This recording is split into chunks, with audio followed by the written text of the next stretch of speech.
Out in the dark, cold dark.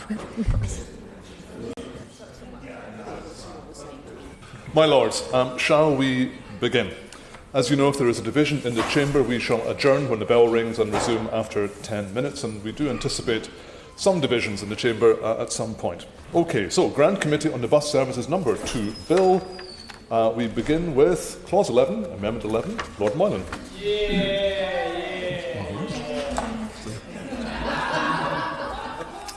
My Lords, despite that enthusiastic welcome and despite the fact that it's normally a great privilege to speak first in any group of amendments being debated in committee, I am actually fairly inadequate in opening this group when there are so many members who wish to speak, so many noble lords, who have direct experience of issues to do with disability and access on the transport system. Consequently, if noble lords don't object, I intend to speak briefly at the moment to the 2 amendments in this group standing in my name, and then I'll take the opportunity of speaking later in the group, in the debate on this group, to respond to remarks made by others who have amendments which they will be moving. The 2 amendments in my name, my Lords, are numbers 11 and 42. Number 11 is about a condition that we propose that should be placed on a local transport authority before making a direct award of a franchise, which they are allowed to do under the bill. And the direct award means that there would be no competition, no tendering of the franchise. It would be given to an existing incumbent operator, and possibly even to an in-house bus company set up for the purpose, but without competition. And there is considerable anxiety and concern about this generally because of the non-competitive character in the commercial sector.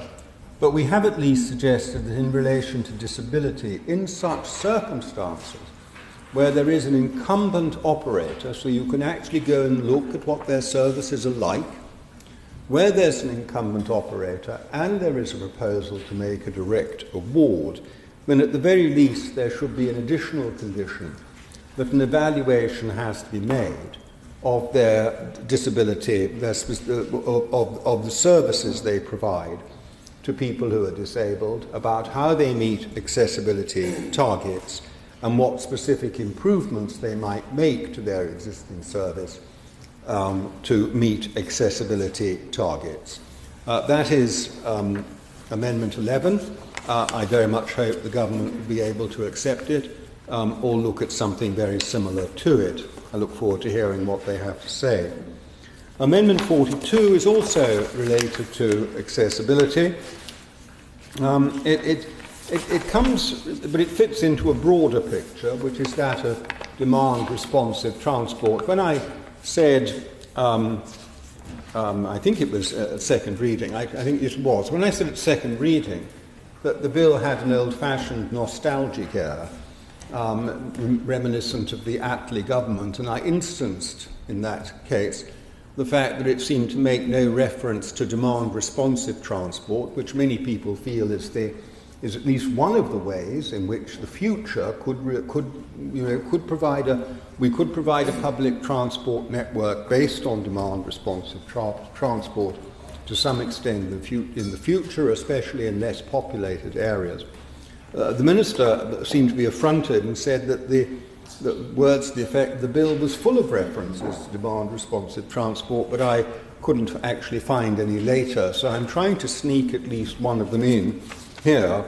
And what it says is that in relation to guidance that the government expects to issue under the bill to do with bus infrastructure, stopping infrastructure, stops, things of that sort, that they should at least look at demand-responsive bus services in relation to meeting the needs of disabled bus users.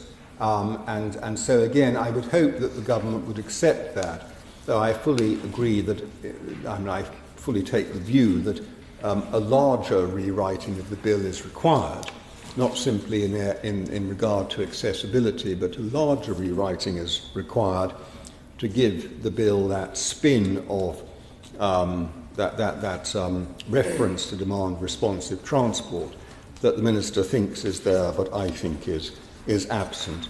So with those are the two amendments I wish to mention at the moment. With that, I'll sit down. I look forward to hearing what other noble lords have to say in debate in this group, and I'll respond to their amendments, if I may, on behalf of the official opposition later.